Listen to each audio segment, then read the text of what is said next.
So when we look at your profile, it seems like you had a vision and an idea for what you wanted to do after professional sports early on. So you arranged your career in a certain way. So if you could just tell us a little bit about that, like internships, how you spent your summer, and how you prepared for your after NFL life. Yeah, I was uh, I was always kind of interested in the business world. In college, I did a couple private equity internships, and yeah, I was super interested in stuff like that. As I got to the league, still tried to do different things in the off seasons to kind of like just continue to scratch that itch and learn as much as I could. The later in my career that I got, I kind of realized though that I didn't want to go into like the world of finance or private equity or venture capital, and work my way up from the bottom and work really long hours, especially with little kids. And I had a 9-year career, and didn't really want to go back to being at the bottom of the totem pole. And so I was thinking about different ways to transition out of the league. And so, yeah, I would just always, every off season, try to figure out um, different programs to participate in. The NFLPA would always kind of host different boot camps and courses and classes and stuff that I would always sign up for. And then just different, I mean, connections that I made over the years, in the business and finance world. I would always try to, sign up and do different courses and classes and programs in the off season just to kind of stay busy and figure out kind of what I wanted to do after I was done playing. I guess just to follow up on that, when we talk to some athletes, kind of the psychological aspect of it, like you work so hard from when you're a kid and then you become literally the best in the world in something. And then when in many ways you feel like you're in your prime, like if I look at you, I'll say this is a young man in his prime. You're actually told you have to retire from what you're world class in and you can never do it again. And then you have to restart. So how do you deal with that? Just psychologically. Yeah, it's definitely interesting, like, retiring, and most people my age are just kind of like, obviously working their way up, and now I'm kind of retiring from one thing and starting from scratch at another.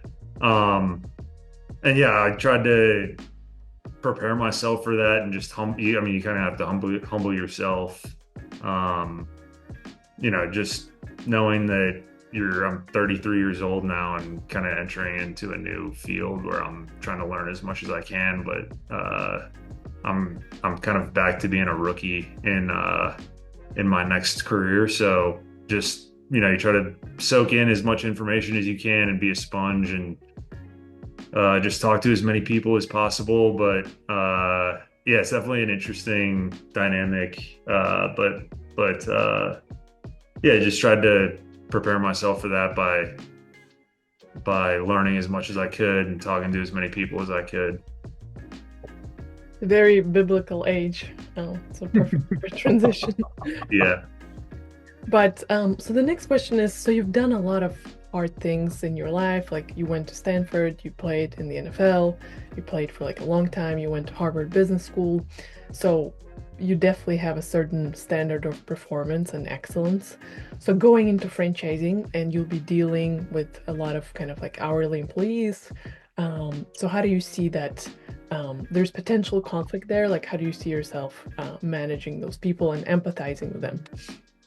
Yeah. And it was a program at Harvard Business School. I didn't get my MBA at Harvard, but yeah, no, yeah, that's one thing. And prior to my first job actually was in high school. My first job was I was a cashier at McDonald's. So I started from I mean I can kind of relate to some of these hourly employees that I'll be working with, and kind of know what they go through on a daily basis, just from having been in their shoes a long time ago.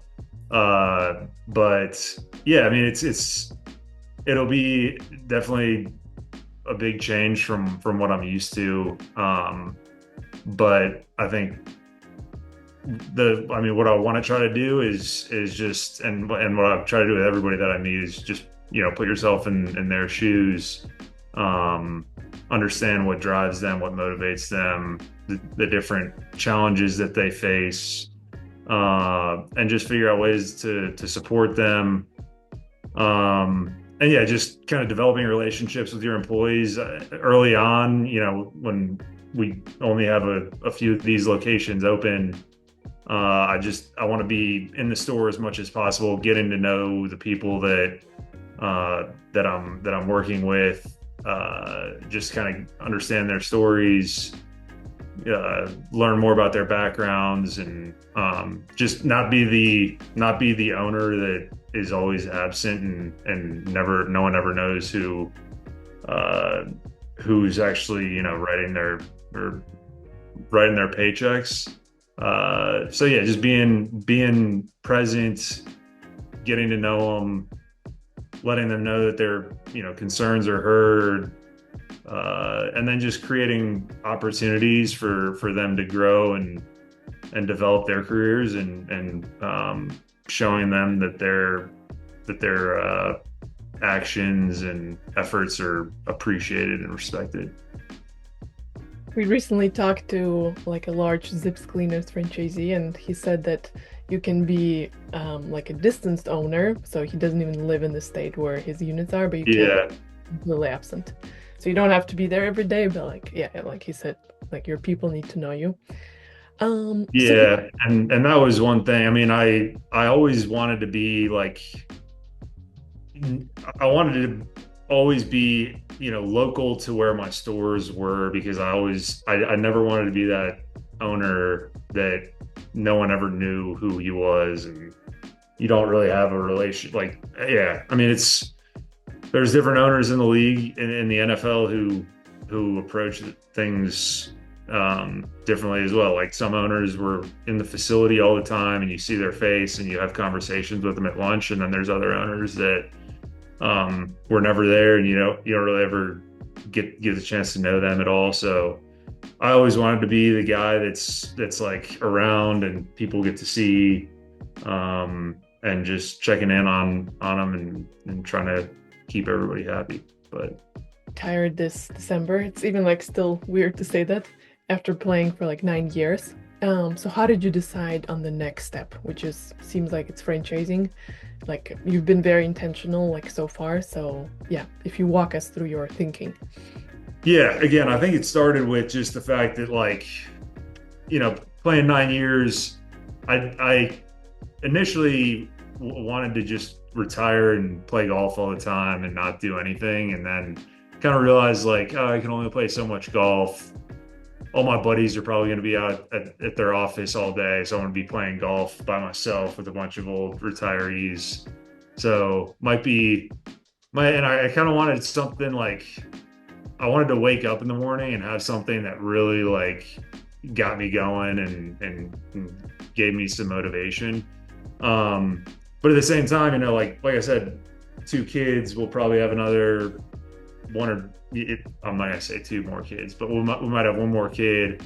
I didn't want to start a job in finance and be working like 80-hour weeks and just be away from my family if I didn't necessarily like have to do something like that. So trying to figure out what I could do that would be rewarding and motivating for me, and feel like it gave me purpose, but also at the same time still have time to spend with my family and kids as they're growing up. And I'd always been interested in franchising. One of my dad's good buddies, who we played a lot of golf with over the years, he had a lot of success in the Taco Bell and Hardee's systems. And I would always, out on the golf course, just pick his brain and have conversations with him about, what he did, and any lessons, tips that he would have for me. And just the franchise, like he kind of got me interested in the world of franchising, and then I would always see stories of athletes going into the franchising space. And to me, just the more I thought about franchises, it was like just the more it appealed to me because I don't feel like I'm like creative or like ambitious enough to start something from scratch. But if somebody hands me the playbook for a proven business model, I feel like I can take that playbook and execute at a high level. I've always tried to, throughout my career, not to, it's kind of cliche to compare it to like the playbooks that you get in the NFL, but, I would always try to know the playbook like the back of my hand and be the guy that the coaches could count on to pretty much know any position. I tried to be the most versatile player possible and play a bunch of different positions on the defensive line and try to know you know, every technique and every alignment for all the different positions and just be someone that the coaches could count on to like, you know, I know the playbook better than I try to know it better than anybody else. And so again, the franchising model that where you're handed that, it just appealed to me, and I thought it'd be a fun way to kind of have a business that I'm kind of like you're the owner of the business and you can kind of take it to whatever scale you want. So it kind of a bunch of different things lined up, but I thought franchising was just something that checked a lot of boxes for me. Okay, so you decided on franchising as the direction. So now there are thousands of franchise brands, like good and Yeah. bad, great, and like maybe horrible. So how did you decide on Playa Bowls? Yeah, so that was just talking. I mean, my last probably 3 to 4 years, I would just spend a lot of the off season talking to as many different brands and franchisors as possible, and then just reaching out to different franchisees and different brands doing different things, and just trying to have as many conversations as possible, learn as much as I could, try to figure out things to look for. And what I was finding initially, I was focused on trying to find acquisition opportunities and find packages of stores that were already cash flowing. I could come in, acquire them, and just kind of keep everything status quo and just keep it rolling. But found that it was, I guess, a little bit more difficult to do that than I anticipated, just because it seems like, I mean, a lot of those good opportunities are usually scooped up by franchisees that are already in the system. So somebody on the outside like myself, usually most of the opportunities I'm seeing have been passed on by everybody else, and so it's kind of like, well, why am I seeing this?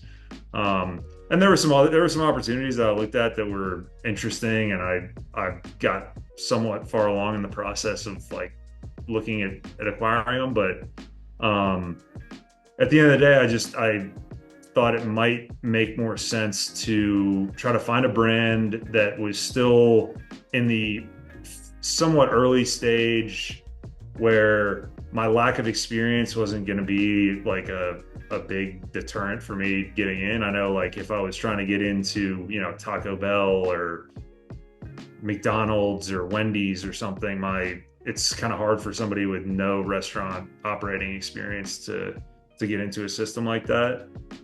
So trying to find a brand that had, my cutoff point was kind of like 100 units open, because I felt like that showed decent proof of concept, and theoretically, like, if you have 100 locations, it's probably there's going to be locations around the country. And so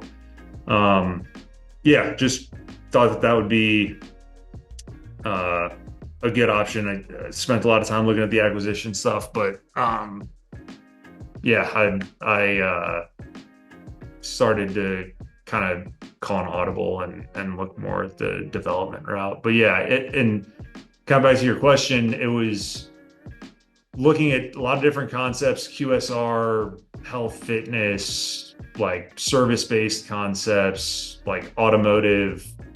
Um, but I just always kind of looked at Q, and I was super interested in some of the health and wellness and fitness stuff, but it kind of, the trendiness scared me a little bit. It was some of the big box gyms like Planet Fitness, for example, like places like that were like would have loved to get into a brand like that, but um, and I think the gyms were I viewed as like less risky because everyone's always going to the gym, but some of the fitness, boutique fitness just seemed super trendy and same thing with like the wellness stuff. It's just there's always, super popular thing and then it kind of fizzles out after a while. Uh, so I don't know. I looked at a lot of the brands in that space, but got scared of the trendiness and then the service-based stuff. Just I couldn't see myself doing something like that. And the QSR, I don't know. I just feel like people eat 3 meals a day. They're always going to be eating food. Um, QSR is just like it's kind of it just seemed like the safest route for me. And I know there's still a lot of trends in food and desserts and stuff like that, but I don't know. That just always I always came back to QSR and restaurants. So just a little bit more tactically, like when did you start your research and kind of like how much time it took?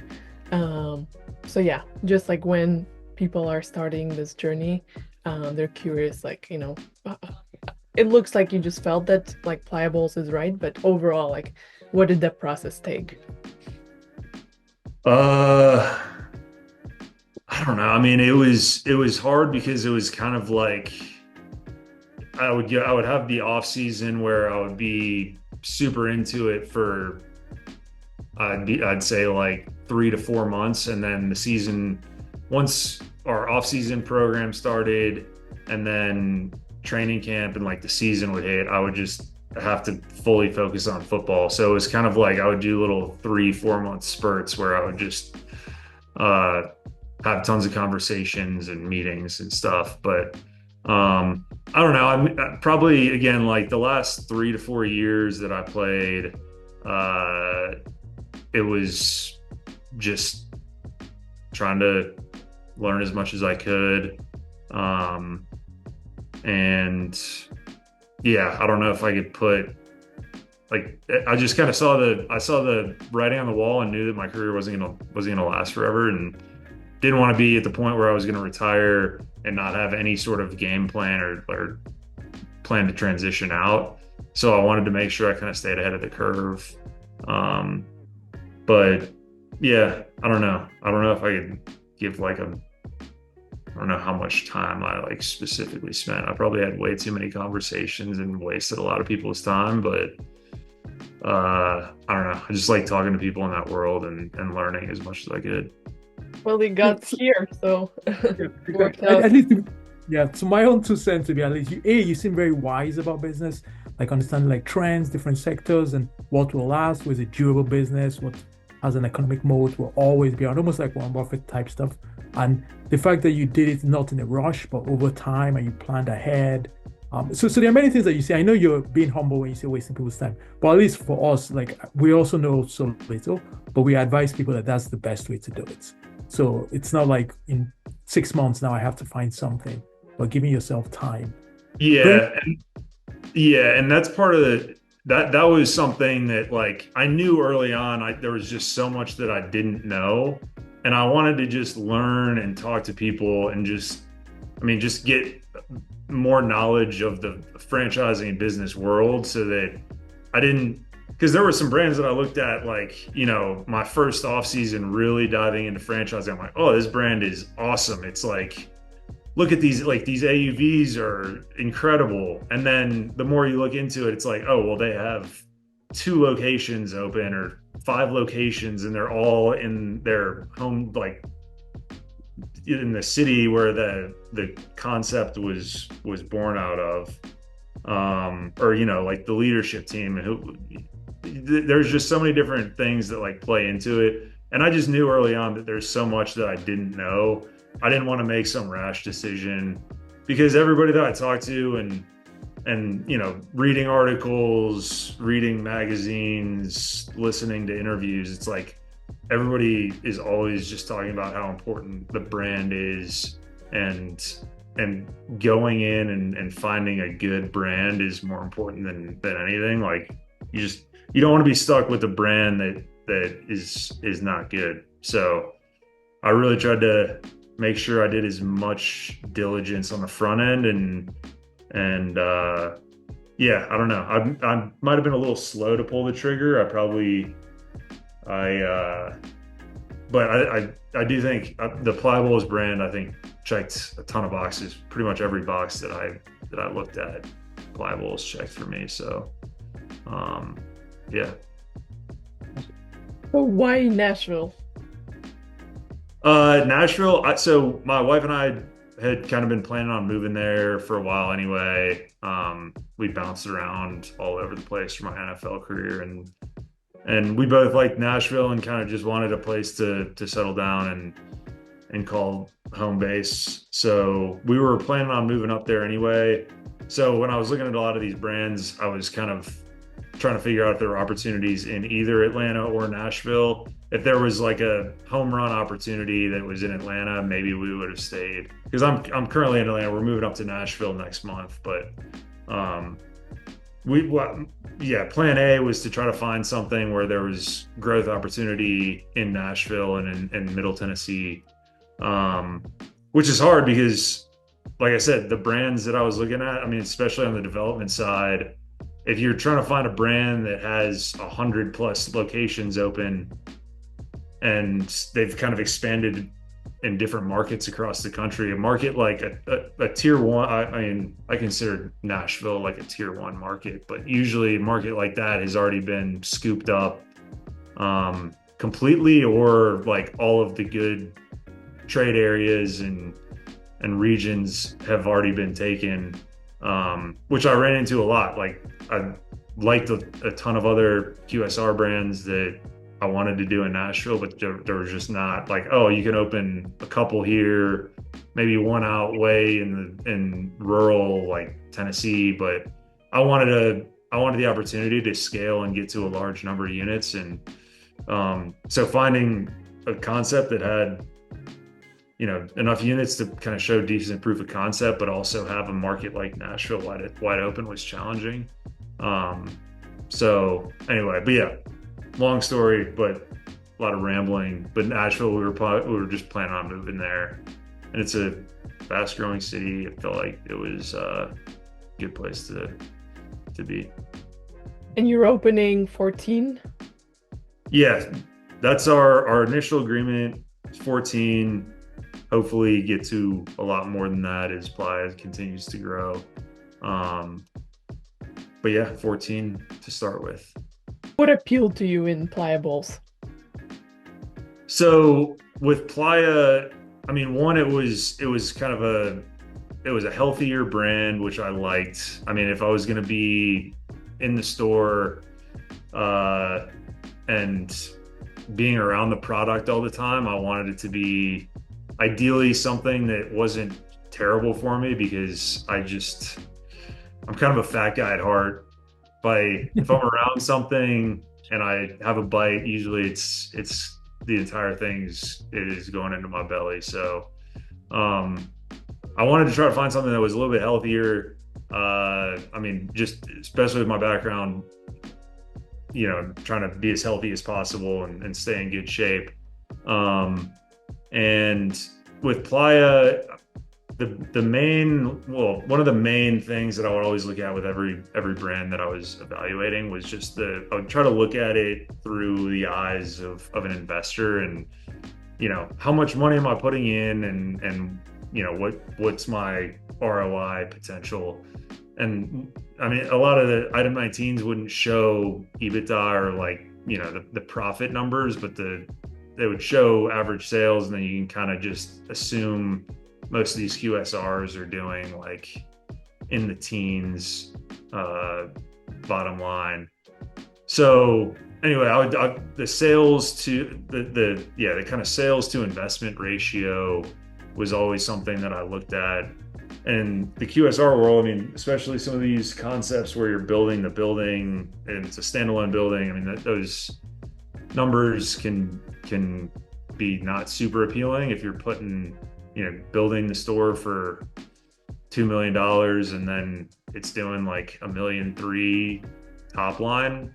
I just couldn't wrap my head around that. And then, I mean, there's a lot of other ones where a lot of this kitchen equipment is pretty expensive. And so these build outs were steep. And then, if you're building the store out for more than what the revenue is that you can expect to be doing yearly, like it's just going to take you a while to get your money back. So I was trying to find concepts where, there's a good sales to investment ratio. And there was a few that I looked at that had like, you could build a store out for around like 500 grand and the AUVs were around like $1 million. And I was like, kind of, again, backing into the numbers, you can expect to get your money back in X number of years. And Playa was like a 3-to-1. I mean, the latest FDD, I think it was like kind of the midpoint investment was a little over $400,000. And the AUVs were just shy, I think, of $1.4 million. And so, I mean, that ratio to me was like the best one that I saw in the QSR space. I mean, there were some that had probably better ones, but again, like they had, less than 10 units open or something. And I just couldn't get on board with that. But yeah, so that was a big one with Playa, was how relatively like how low cost they were to build versus the sales numbers that they were doing. And I couldn't really believe that those numbers were as good as they were. And I reached out to as many of the franchisees in the system as I could, and everyone pretty much validated those numbers for me. And I didn't really get any sort of negative reviews from like I talked to a lot of them, and no one really gave me any bad reviews. But yeah, I mean, that was probably the biggest thing that I looked at. And then, just again, it being a healthier option, I like that a lot. And then smaller footprint stores, I'm not renting out a massive like 5,000 square foot space. The employee count was low, which I like. Just again, talking to people in the QSR and just, franchise and business in general, labor can always be a big challenge, especially with the hourly employees. And then I just liked the fact that it was a simple operation. I mean, we're making acai bowls and smoothies and juices. And we're just back there blending stuff, and we don't have grills and fryers and hood systems and things like that. So it was just a combination of a lot of things. And like I said, it checked a lot of boxes for me.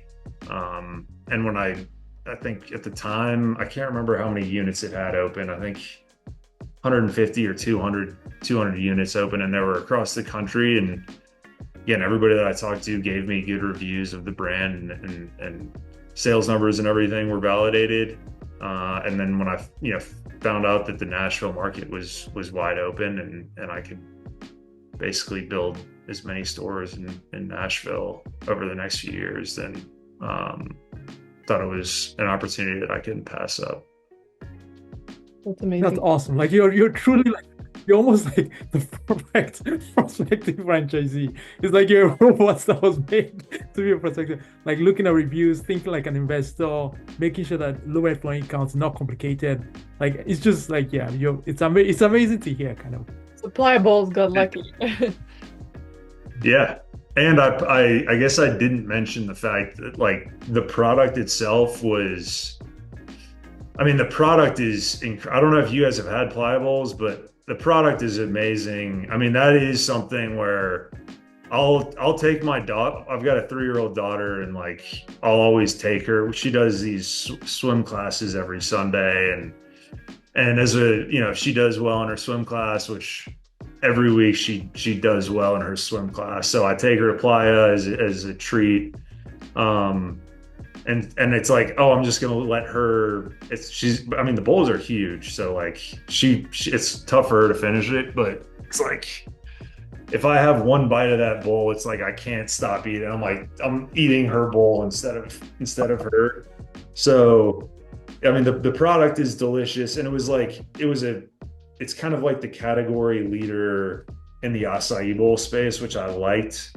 I mean, I looked at some stuff in other verticals within QSR that were like, like you've got your crumble and then you've got a lot of copycats. And I didn't really, something in me like just couldn't get behind trying to like copy the top brand. I wanted to be like with the category leader.